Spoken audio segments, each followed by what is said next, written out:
नमस्कार दोस्तों, स्वागत है आप सभी का परीक्षायान परिवार पर। चलिए शुरुआत कर रहे हैं। हम लोग प्रैक्टिस सेट देख रहे हैं ईवीएस का, और सीटेट का एग्जाम आप लोग का चल रहा है, तो आप लोग हमारे साथ जुड़े रहेंगे और प्रैक्टिस सेट और प्रीवियस ईयर का पेपर करके ही जाएंगे, क्योंकि आपकी तैयारी इससे बेहतर होगी। ठीक है, तो हमारे साथ जुड़े रहिए, हमारे साथ देते रहिए। चलिए देखते हैं, आज एक थॉट लाए हैं, बहुत बढ़िया है। जीवन में मौके तो सभी को मिलते हैं, मौका सबको मिलता है कुछ करने के लिए, लेकिन सफलता तो केवल कड़ी मेहनत वालों को ही प्राप्त होती है। कहने का मतलब है कि कड़ी मेहनत जो करते हैं उनको सफलता अवश्य मिलेगी, इसलिए आप कड़ी मेहनत अपना करते रहिए। चलिए देखते हैं आज का प्रैक्टिस सेट। आज का 6वां है हमारा पर्यावरण अध्ययन। पहला प्रश्न देखते हैं क्या है। कक्षा 4 के अध्यापक अयान, कौन है? अयान। कक्षा 4 के अध्यापक अयान एक संग्रहालय की यात्रा का आयोजन करता है। किसका? संग्रहालय की आयोजन करता है। इस क्षेत्र भ्रमण से कौन से प्रक्रियात्मक कौशलों को प्रोत्साहन मिलेगा उसको? ठीक है, कौन से मतलब कि प्रक्रियात्मक कौशलों को प्रोत्साहन मिलेगा? देखते हैं ऑप्शन क्या है। वर्गीकरण एवं प्रयोग करना, पहला ऑप्शन। दूसरा है संप्रेषण एवं चरों की पहचान करना। फिर है तीसरा अवलोकन तथा मॉडलों का निर्माण करना। फिर चौथा है नक्शा बनाना एवं मापन करना। ठीक है, तो इसमें ऑप्शन जो आपका सबसे सही रहेगा, क्योंकि कहीं भ्रमण क्षेत्र भ्रमण पर जाते हैं तो क्या करते हैं? अवलोकन करते हैं। तो ऑप्शन सी में है अवलोकन तथा मॉडलों का निर्माण करना। इसमें क्या करेंगे? जो बच्चे रहेंगे वो अपने मतलब कि जो प्रक्रियात्मक कौशल का प्रोत्साहन करना है, तो अवलोकन कार्य करेंगे और मॉडल जो बनाएंगे उसका निर्माण करेंगे। ठीक है, ऑप्शन सी सही है। अगला प्रश्न है, जो भोजन हम खाते हैं उसका शरीर के अंदर क्या होता है? कक्षा 5 के विद्यार्थियों से इस विषय पर चर्चा करने के लिए शिक्षक ने कहा। शिक्षक का उद्देश्य क्या हो रहा है? मतलब शिक्षक पूछता है कि जो भोजन हम खाते हैं उसका शरीर के अंदर क्या होता है। तो इसमें मतलब शिक्षक ने जब पूछा तो शिक्षक का उद्देश्य क्या रहा होगा?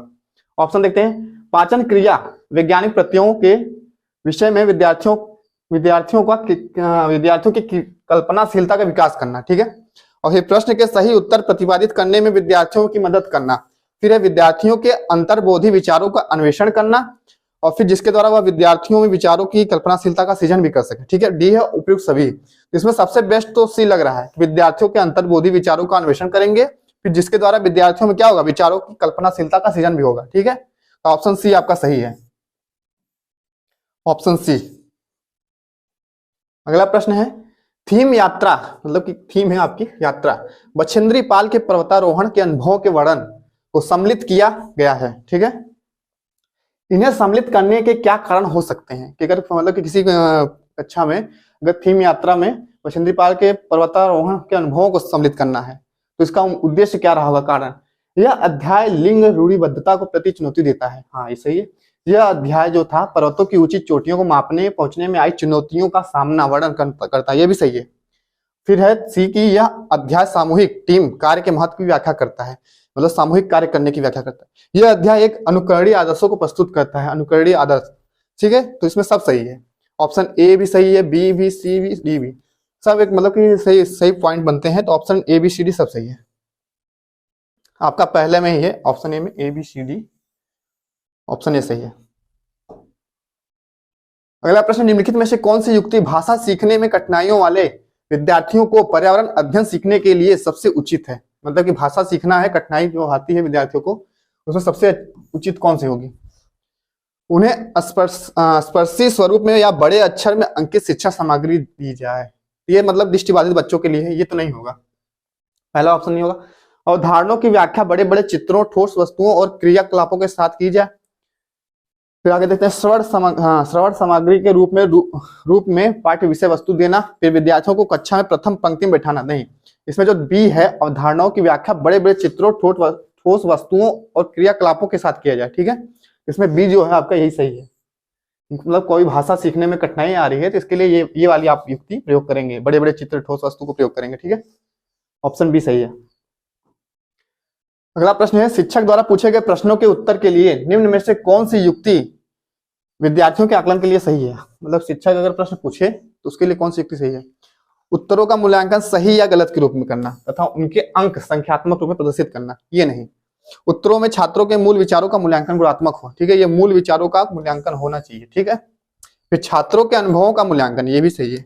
ये प्रश्न उत्तर करने का ये उद्देश्य होना चाहिए। ठीक है, तो आपका बी सी सही है, बी सी, ये नहीं सही है। ऑप्शन देखिए बी सी कहाँ है, ऑप्शन बी सी, ABC, इसमें BC यहाँ पे है ऑप्शन सी में। अगला प्रश्न देखते हैं, निम्न में से किस आवृत्ति का मूल्यांकन ईवीएस के सीखने सिखाने के लिए उपयुक्त होता है? मतलब कोई एक आवृत्ति मतलब प्रयोग कर रहे हैं कि मूल्यांकन में ईवीएस सिखाने में महत्वपूर्ण है। प्रतिदिन मतलब आकलन करना है तो कैसे करेंगे? प्रतिदिन, डेली करना है, एवरीडे, प्रतिमाह, या 6 महीने में, या वर्ष के अंत में? तो आकलन करने का सबसे श्रेष्ठ मतलब बेस्ट तरीका यही होता है कि हम जितना पढ़ाते हैं डेली उसको बच्चे के लिए मतलब कि उसके लिए कुछ मतलब आकलन किया जाए, उनको उसके बारे में जानकारी कितना उनको ग्रहण हुआ उसके बारे में जानना। तो आप एवरीडे मतलब प्रतिदिन करेंगे तब सही रहेगा, उपयुक्त। ठीक है, ऑप्शन ए। अगला प्रश्न है, एक कक्षा में कुछ आदिम जनजाति के बच्चे भी शामिल हैं तथा इसके कारण इस कक्षा में सांस्कृतिक विविधता का माहौल है। शिक्षक द्वारा इसका प्रभावी ढंग से इस्तेमाल करने हेतु निम्नलिखित में से कौन सा तरीका सबसे उपयुक्त होगा? कोई आदिम जनजाति मतलब बाहरी बच्चा अगर आया है तो सांस्कृतिक विविधता का माहौल बनता है, तो उसमें क्या मतलब शिक्षक करेगा अपने मतलब सबसे उपयुक्त तरीका क्या होना चाहिए? आदिम जनजाति के विद्यार्थियों से कहना कि वे अपनी जनजाति के विषय में बताएं और पढ़ाए जाने वाले प्रकरणों के साथ इसे जोड़ें। ठीक है, आगे देखते हैं।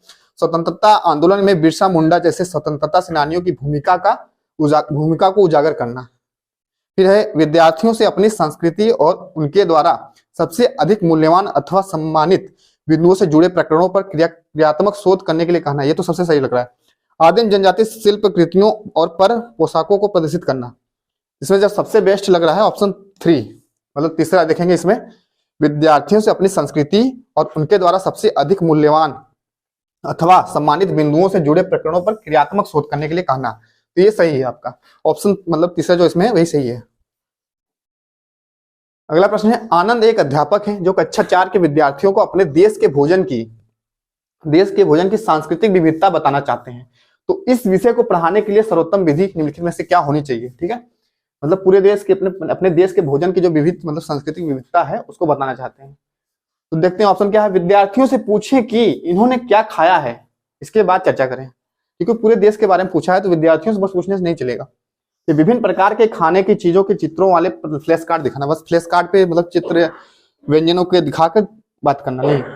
अपने देश के विभिन्न राज्यों के विभिन्न लोगों द्वारा खाए जाने वाले विविध भोजन के विषय में विद्यार्थियों को एक प्रोजेक्ट देना। ठीक है, यही सही है कि अपने देश में विभिन्न राज्य हैं तो कहीं पे कुछ फेमस होगा तो वहां के लोग उसको मतलब वहां के व्यंजन को बड़े चाव से खाते हैं तो वो वहां के बारे में बताएगा। ठीक है, एक प्रोजेक्ट मतलब देना इस कार्य के लिए। ये सही है आपका ऑप्शन 3। अगला प्रश्न है, आप पर्यावरण अध्ययन की कक्षा में सामाजिक असमानता पर अधिक बल देना चाहते हैं। सामाजिक असमानता पर, तो ऐसे में निम्नलिखित में से कौन सा अधिक प्रभावी अधिगम अनुभव होगा? ठीक है, तो पॉइंट यहाँ पे सामाजिक असमानता बल देना है। संबंधित मामलों प्रतियोगिता का संचालन पर क्विज कराना, संबंधित मामलों पर वीडियो फिल्म दिखाना, या फिर विद्यार्थियों के सामूहिक परियोजना का भार अपने ऊपर लेने के लिए कहना। संबंधित मामलों पर विशिष्ट भाषण आयोजित करना। इसमें जो सबसे सही है बेस्ट ऑप्शन है आपका सी, तीसरा, कि विद्यार्थियों के जो समूह परियोजना में जो भार है उसको अपने ऊपर लेने के लिए कहना। ठीक है, यही सही है इसमें कि सामाजिक असमानता पर अधिक बल देना है ना, इसलिए आपका तीसरा सही है। अगला प्रश्न है, प्राथमिक स्तर पर बच्चे को आकलन करने का सर्वश्रेष्ठ तरीका क्या करना होगा? मतलब बच्चे का आकलन करना है तो सबसे बेस्ट तरीका क्या होना चाहिए? साक्षात्कार, निर्धारण मापनी, पोर्टफोलियो, मनोवैज्ञानिक परीक्षण। तो इसमें सबसे सही वर्ड पोर्टफोलियो मिल जाता है तो ऑप्शन में वही सही माना जाता है, क्योंकि पोर्टफोलियो एक ऐसी मतलब फाइल बनती है जिसमें बच्चे का सभी मतलब संपूर्ण आकलन इसमें समाहित रहता है, रिकॉर्ड रहता है एक टाइप का। तो आपका सबसे सटीक यही ऑप्शन 3 सही है, पोर्टफोलियो। अगला प्रश्न देखते हैं, निम्नलिखित कथनों पर विचार करना है। विद्यालय के संपूर्ण शैक्षिक कार्यक्रम एवं विद्यालय की चारित्रिक भावना को उन्नत बनाना पाठ्यक्रम सहगामी गतिविधियों के उद्देश्य है। सही है, संपूर्ण शैक्षिक कार्यक्रम में अगर कुछ मतलब उन्नत बनाना है तो पाठ्यक्रम सहगामी गतिविधियां जरूरी होता है। ठीक है, इन गतिविधियों का योगदान छात्रों में भावात्मक विकास में भी होता है। ये भी सही है कि जो गतिविधियां कराई जाती है उसमें बच्चों के भावात्मक विकास का मतलब भावात्मक विकास में वृद्धि होती है। ठीक है, जिससे वे अनुशासित नागरिक बनते हैं। ठीक है, इसमें दोनों कथन सही है, ए बी दोनों सही है। कथन पूछा है कौन सा सही है, तो ए बी दोनों सही है। आपका बी मतलब तीसरा ऑप्शन सही है। अगला प्रश्न देखते हैं, मौसम और जलवायु की संकल्पना पढ़ाते समय सबसे उपयुक्त गतिविधि कौन सी होगी जिससे विद्यार्थी मौसम के विभिन्न प्रकार के तत्वों को समझ सके? ठीक है, तो मौसम और जलवायु दोनों को समझाना है तो कैसे करें? मौसम के तत्वों पर आधारित शिक्षक द्वारा उपलब्ध कराए गए कार्य पत्रक वर्कशीट को हल करना। बस इतना, मतलब कि आप वर्कशीट दे देंगे उसको हल करें बच्चे, नहीं। समाचार पत्र से लगातार 5 दिनों के मौसम की रिपोर्ट को एकत्र करना और उन्हें अपनी नोटबुक में चिपकाना। ठीक है, आगे देखते हैं। उन्हें मौसम के तत्वों के प्रति संकेत का चित्र बनाना नहीं, नोटबुक में मौसम से जुड़े प्रश्नों को उत्तर लिखना, मतलब प्रश्न के उत्तर देना नहीं। तो आपका दूसरा इसमें सही लग रहा है हमको। समाचार पत्र से अगर लगातार 5 दिन का मौसम का कोई मतलब हाल अगर जानना है, रिपोर्ट एक प्रकार का, उसको लेके आप एकत्र करेंगे, फिर मौसम मतलब इससे संबंधित आपको समझ में मिले, मतलब समझ आएगा। ऑप्शन दूसरा जो इसमें है वही सही है। अगला प्रश्न है, निम्नलिखित कथनों पर विचार करिए। फिर निर्देशन गतिविधि के द्वारा अध्यापक कक्षा में प्रस्तुतिकरण, विश्लेषण तथा संश्लेषण के आदर्श को छात्रों के समक्ष प्रस्तुत करते हैं। ठीक है, फिर इसके बाद कक्ष में सामाजिक अध्ययन शिक्षण के अंतर्गत यह एक महत्वपूर्ण गतिविधि होती है। इसमें पहला जो है निर्देशन गतिविधि द्वारा क्या होता है कि प्रस्तुतिकरण करते हैं, विश्लेषण और संश्लेषण सब करके छात्रों को समझ प्रस्तुत किया जाता है, सही है। फिर है कि कक्ष में जो सामाजिक अध्ययन शिक्षण हो के अंतर्गत ये सब क्रियाएं होनी चाहिए, प्रस्तुतिकरण भी होनी चाहिए, विश्लेषण संश्लेषण ये सब प्रयोग करना चाहिए। ठीक है, तो ऑप्शन ए भी दोनों सही है, इसमें भी ए भी दोनों सही है, ऑप्शन तीसरा सही है। अगला प्रश्न देखते हैं, बच्चों को जल की उपयोगिता के विषय में बताने हेतु शिक्षक के लिए क्या करना अधिक उपयुक्त होगा। अगर बच्चों को जल की उपयोगिता के बारे में बताना है तो सबसे बेस्ट मतलब पॉइंट इसमें क्या बनेगा। ऑप्शन है बच्चों को जल की उपयोगिता के बारे में एक निबंध ऐसे मतलब लिखने के लिए देना, नहीं। जल की उपयोगिता पर एक व्याख्यान देना, भाषण देना, नहीं। जल के दैनिक उपयोग का उदाहरण देते हुए इसके न होने की स्थिति में होने वाली परेशानियों से बच्चों को अवगत कराना, यह सही है कि दैनिक उपयोग में उदाहरण देते हुए इसके अगर न हो, जल हमारे जीवन में ना हो तो क्या फर्क पड़ेगा, इसके बारे में अगर बताएंगे तो बच्चे कुछ ज्यादा इंटरेस्ट लेंगे इस पर समझने के लिए। ठीक है, और नदी तालाब समुद्र चित्र बनाना ही नहीं है। ठीक है, ऑप्शन तीसरा आपका इसमें सबसे सही है, इसको मानते हैं सही। ठीक है, ऑप्शन तीसरा। अगला प्रश्न है, एनसीएफ 2005 के तहत कक्षा 3 से 5 तक के पर्यावरण अध्ययन की विषय वस्तु में 6 भाग 6 थीम विभक्ति किए गए हैं। इनमें से क्या क्या शामिल किया गया है देखना है, इसमें कौन कौन सी थीम है। तो परिवार, जल, यात्रा, भोजन, आवास, मित्र, इसमें सभी सही है, सभी आपके थीम है। इसमें एक और है, इसमें मतलब 6 थीम। ये मित्र जो आपका है, ये मित्र आपका परिवार में ही है, परिवार में परिवार व मित्र इसमें रहेंगे। ठीक है, और इसकी जगह पे हम लिख लेते हैं हम चीजें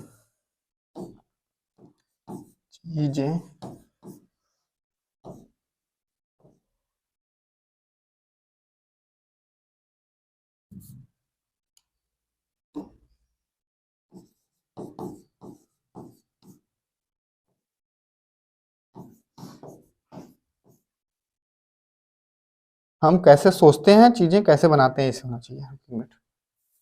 हम जो सोचते हैं करते हैं,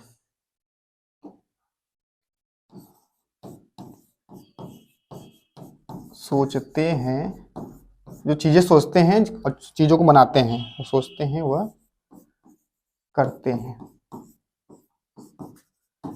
ये आपका 6वां थीम है। ठीक है, तो परिवार एवं मित्र, जल, यात्रा, भोजन, आवास, हम जो सोचते हैं वो करते हैं, ये आपका होना चाहिए मतलब थीम में। और इसमें परिवार थीम में 4 उप थीम आती हैं। एक संबंध आएगा, कार्य एवं खेल, और पेड़ पौधे।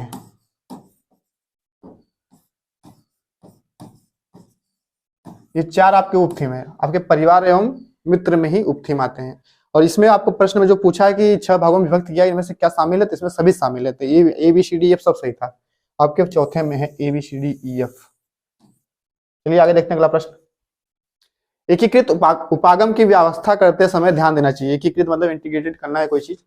तो विषय वस्तु को सरल से कठिन की ओर संगठित करना, सही है। पाठ्यक्रम की विभिन्न इकाइयों का क्रमबद्ध रूप से व्यवस्थित करना, ये भी सही है। और मंद बुद्धि और पिछड़े छात्रों की अधिगम गति को बढ़ाना, ये भी सही है। तो इसमें तीनों उपयुक्त में से सभी सही है, तो आपका 4था ऑप्शन सही हो जाएगा, मतलब सभी पॉइंट सही है ना। आगे देखते हैं अगला प्रश्न। पर्यावरण अध्ययन का बालक के भविष्य से क्या संबंध है। बालक के भविष्य से, बालक भविष्य में एक व्यक्ति के रूप में अपने पर्यावरण में ही जीवन यापन करेगा।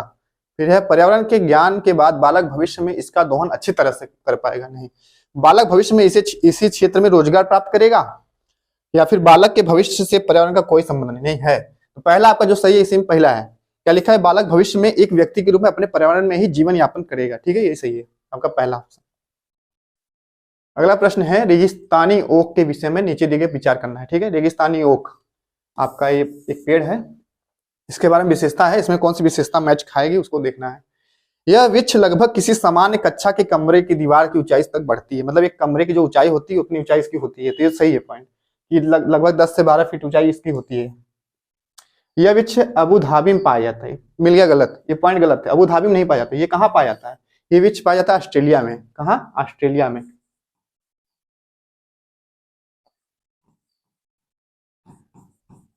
ऑस्ट्रेलिया में, ठीक है।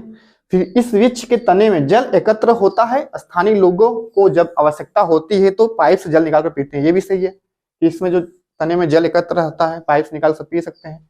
इस वृक्ष की जड़ें वृक्ष की ऊंचाई के लगभग 30 गुनी गहराई तक नीचे जमीन में जाती है। तो इसकी जो ऊंचाई पेड़ के ऊपर रहती है उससे 30 गुना नीचे इसकी जड़ें पाई जाती है। ये भी सही पॉइंट है आपका। तो ये सही था, सी सही था और आपका डी सही था। अच्छा, इस वृक्ष की बहुत सी शाखाएं होती हैं जिन पर घने पत्ते होते हैं। ये गलत पॉइंट है, इस पे मतलब पत्ते बहुत कम पाए जाते हैं पेड़ पे, ठीक है। तो आपका ये भी गलत है, तो बी और ई गलत है इसमें। तो आपका ए सी डी पहले ही है, ए सी डी आपका ये सही है, ए पॉइंट। अगला प्रश्न देखते हैं, नीचे दिए गए विकल्पों में से उस परिवर्तन को पहचानिए जिसे उत्क्रमित किया जा सकता है। उत्क्रमित परिवर्तन जिसे हम भौतिक परिवर्तन भी कहते हैं, जिसको हम मतलब कि पुनः प्रयोग में ला सकते हैं। ये मतलब साइंस विज्ञान का प्रश्न है इसमें, कि हम मतलब ऐसा मतलब प्रक्रिया होती है परिवर्तन जिसमें हम किसी चीज को पुनः उसी अवस्था में वापस ला सकते हैं। तो परिवर्तन दो प्रकार, एक भौतिक परिवर्तन होता है, एक रासायनिक परिवर्तन होता है। तो उत्क्रमित या उत्क्रमित इसको कहते हैं, रिवर्सेबल इसको कर सकते हैं हम लोग कोई चीज। तो इसमें आपका ऑप्शन देखना कौन सा होगा जिससे हम उत्क्रमित किया जा सकता है। प्लास्टर ऑफ पेरिस के परत को बनाना, मोम का घोल बनाना, दूध से पनीर बनाना, गाय के गोबर से बायोगैस बनाना, ठीक है। तो इसमें सबसे मतलब जो इसका सही है उत्क्रमित होगा मोम का घोल बनाना। मोम क्या होता है, अगर उसको हम पिघला के दोबारा मोम बना सकते हैं, लेकिन पीओपी से कुछ बनाएंगे तो फिर वो तोड़ के पीओपी नहीं, उसका मतलब पाउडर नहीं बन पाएगा। अगर दूध से पनीर बनाए, पनीर से फिर दूध नहीं बना पाएंगे, और गोबर गैस जब बन जाएगा तो फिर उससे गोबर बनाएंगे, नहीं बनेगा। इसलिए आपका ऑप्शन जो सही है बी, मोम का घोल बनाना, ठीक है। इसमें उत्क्रमित कहा है, उत्क्रमित मतलब रिवर्सिबल, मतलब जो वापस पुनः उस अवस्था में आ जाए, ठीक है। आगे देखते हैं अगला प्रश्न। आर्यनाथ एक सपेरा है। जब वह अपना वाद्य यंत्र बीन, जिसे कहते हैं सपेरा, क्या बीन लेके चलता है, बजाता है, तो सांप उसकी ध्वनि पर अपना सिर इधर उधर घुमाता है, और सांप के वाद्य यंत्र बीन पर अनुक्रिया करने का कारण क्या हो सकता है? इस पे ऑप्शन देखते हैं क्या है। बीन की मधुर गंध होती है, या फिर सांप का अपने बाहरी कानों से बीन द्वारा उत्पन्न ध्वनि को सीधे ही सुन सकना, या फिर सांप की आंखों द्वारा बीन की गति का अनुसरण करना, या फिर ऑप्शन लास्ट है बीन द्वारा उत्पन्न कंपनों का जमीन से होकर संचरण जो होता है उसकी वजह से। तो इसमें जो सबसे सही है लास्ट ऑप्शन है।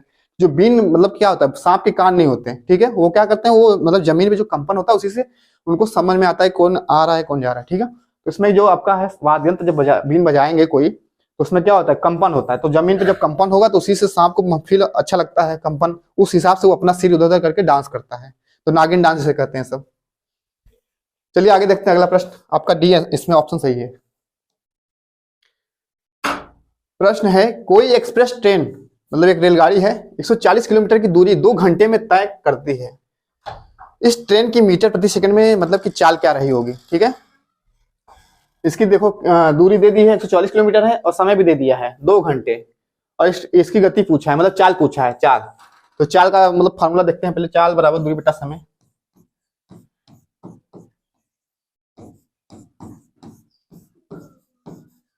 समय, ठीक है। इसमें दूरी देखिए क्या लिखा है, 144 है, और 2 घंटे में चलना है, तो इसको काटेंगे 72 आया। 72 मतलब आपका आएगा किलोमीटर प्रति घंटा में, लेकिन इसमें पूछा क्या है, मीटर प्रति सेकंड में। तो इसके लिए हमको मतलब एक वो बनाया जाता है मात्रक, कि अगर मीटर प्रति सेकंड बदलना है तो 5/18 से इसको गुणा कर देते हैं।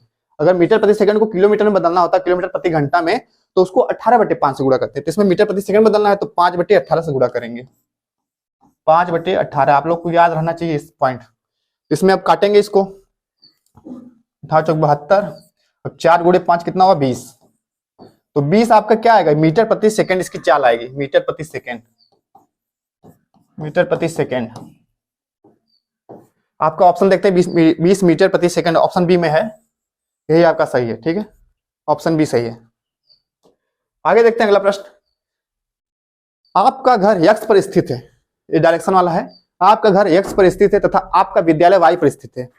यद्यपि विद्यालय ठीक सामने है, परंतु बीच में व्यस्त राजमार्ग होने के कारण आप सीधे नहीं जा सकते। तो अतः आप पहले ठीक उत्तर में 100 मीटर जाएंगे, फिर ठीक पश्चिम में 75 मीटर लंबा सुरंग पार करेंगे, फिर अंत में आप 100 मीटर दूरी पर ठीक दक्षिण में वाई पर अपने विद्यालय पहुंच जाते हैं। तो वाई पर विद्यालय के सापेक्ष यक्स पर आपका घर कहाँ है, डायरेक्शन बनाते हैं। पहले लिखा है यहाँ से देखिए, अतः आप पहले ठीक उत्तर में 100 मीटर दूर जाते हैं। पहले डायरेक्शन देखिए कहाँ, उत्तर उत्तर ऊपर है, डायरेक्शन आपको याद आना चाहिए।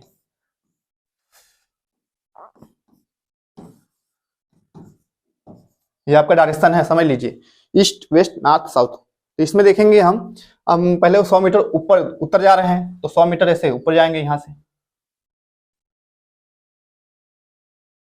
100 मीटर उत्तर जाएंगे। आपका यक्स है ये, आप पता है पहले ठीक उत्तर में 100 मीटर पे है, घर पे है ना, तो यक्स पे आपका घर है। फिर ठीक पश्चिम में, पश्चिम इधर है, वेस्ट पश्चिम में कितना जाना है, 75 मीटर लंबा सुरंग पार करना है, 75 इधर आएंगे। फिर अंत में आप 100 मीटर दूरी पर ठीक दक्षिण मतलब नीचे फिर उतरेंगे, दक्षिण में 100 मीटर।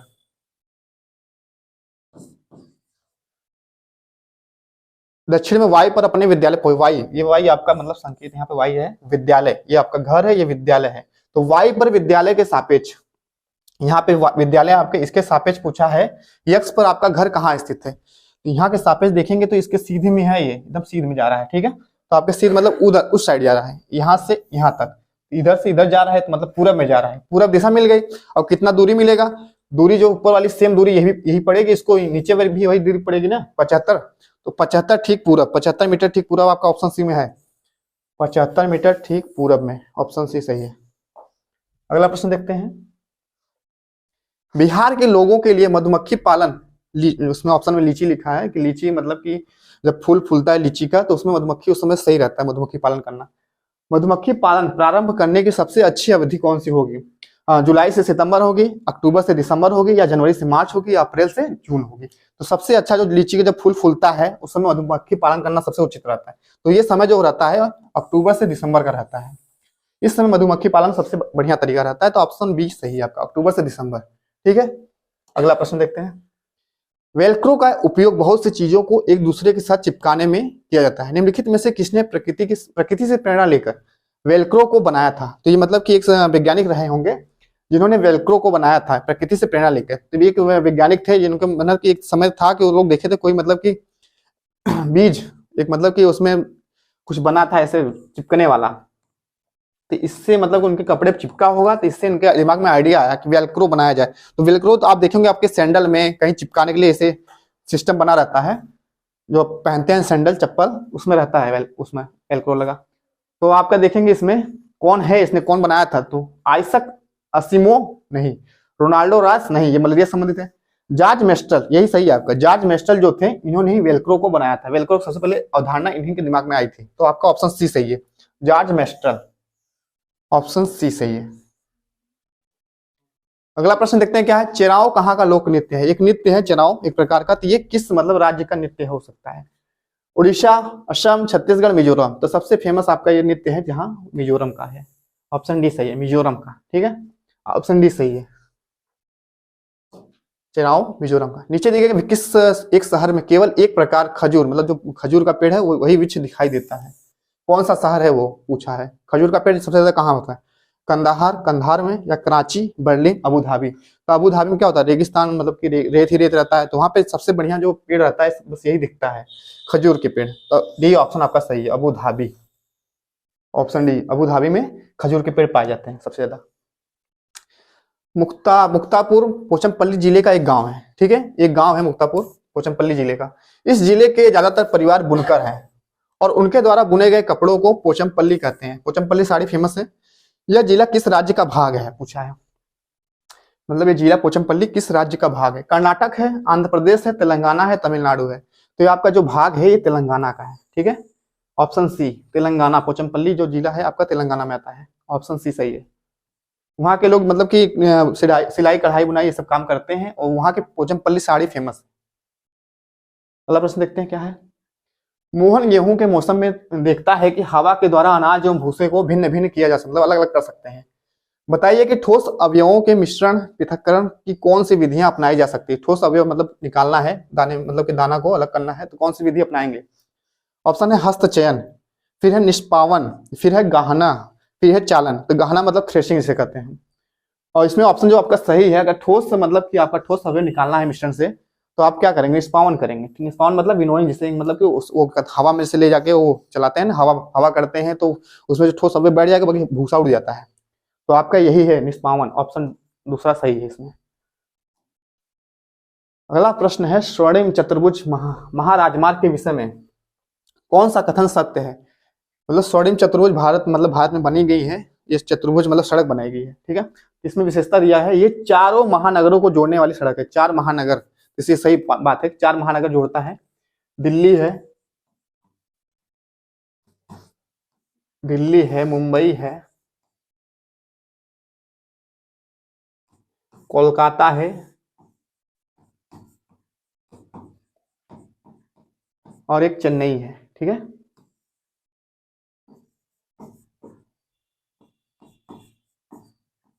ये 4 महानगर को सड़क जो बना है स्वर्णिम चतुर्भुज, ये जोड़ता है, ठीक है। और फिर लिखा है कि ये सड़क 6 लेन वाली है। 6 लेन मतलब इसमें 6 मतलब रास्ते, एक ही सड़क पे 6 मतलब लेन बनाई गई है, ये भी सही है, ये भी दोनों सही पॉइंट है। यह भारत के राष्ट्रीय राजमार्ग प्राधिकरण के अधिकार क्षेत्र में आता है, ये भी सही है कि ये NHAI national highway authority of India के अधिकार क्षेत्र में ही आएगा, ठीक है। ऑप्शन मतलब सी भी सही है, इसमें आपका ऑप्शन सभी सही है, तो ये सभी लिखा है ऑप्शन में, ये सभी सही है, ठीक है।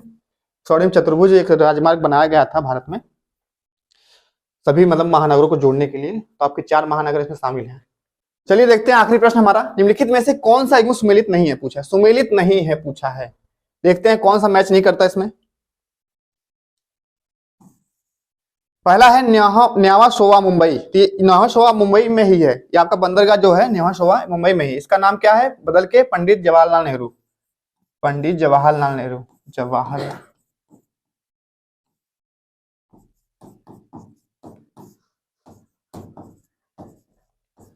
ठीक है। और दूसरा है पारादीप उड़ीसा, पारादीप उड़ीसा में, ये भी सही है, मैच खा रहा है।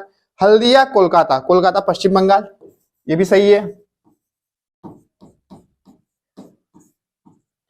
आपका कोची तमिलनाडु, ये मैच नहीं खा रहा है, ये तमिलनाडु में नहीं है, ये आपका कहाँ है, कोची केरल में, केरल का बंदरगाह है, ठीक है, केरल का बंदरगाह है, केरल का बंदरगाह है ये।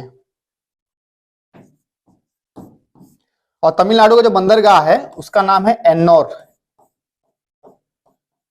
एन्नोर। और एक और बंदरगाह है तूतीकोरिन, तूतीकोरिन, ठीक है। तमिलनाडु के बंदरगाह, और जो कोची था आपका, ये केरल का बंदरगाह, ठीक। और ये आपका आखिरी प्रश्न आज का प्रैक्टिस सेट का था, तो आप लोग हमारे साथ प्रैक्टिस सेट करते रहेंगे, और फिर हमारे चैनल को आप लोग लाइक सब्सक्राइब कमेंट जरूर करें, ठीक है। तो यहाँ पे हम आपके लिए रखे भी हैं, शेयर करिए हमारे वीडियो को, लाइक करिए, सब्सक्राइब जरूर करें, ठीक है। तो आप लोग का बहुत बहुत धन्यवाद हमारे साथ जुड़ देने के लिए, उसके बहुत बहुत धन्यवाद।